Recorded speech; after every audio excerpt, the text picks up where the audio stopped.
নমস্কার। ঘরে বাস্তুদোষ আছে সেটা কিভাবে বুঝবেন? অনেক সময় কাজে উন্নতি হয় না। কিভাবে কি করলে কাজে উন্নতি হবে, পারিবারিক সম্পর্ক ভালো থাকবে সেটা বোঝা যায় না।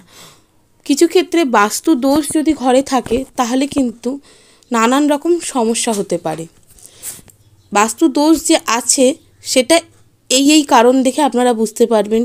যেমন প্রচুর পরিমাণে ঋণ বেড়ে যাবে, ব্যবসা ভালো হবে না, অনেক চেষ্টা করছেন তবু ব্যবসা ভালো হচ্ছে না, টাকার কোথাও না কোথাও একটা কম হচ্ছে, উপার্জন হচ্ছে কিন্তু তবুও সংসার খরচের দিক থেকে নানান রকম জায়গায় বিভিন্ন রকম যে খরচগুলো আছে সেখানে টাকার অভাব দেখা দেবে।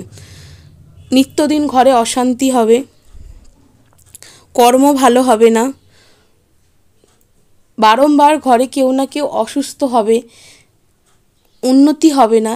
এই ধরনের জিনিসগুলো যদি আপনারা লক্ষ্য করেন, দেখেন যে বারংবার হচ্ছে, কোনো একটা সময় একবার হয়তো অর্থ কম হলে সেটা আলাদা ব্যাপার, সেটা হয়তো কোনো কারণে হয়েছে, কিন্তু এই জিনিসগুলো যদি বারংবার লক্ষ্য করেন যে ঋণ শোধ করতে চাইছেন কিন্তু শোধ হচ্ছে না, কোনো না কোনো কারণে ঋণ বেড়েই যাচ্ছে, একটা ঋণ শোধ করার জন্য আরও ঋণ নিতে হচ্ছে, এই জিনিসটা যদি বারংবার হতে থাকে তাহলে জানতে হবে বাস্তু দোষ আছে, যার কারণেই কিন্তু ঋণ শোধ হচ্ছে না।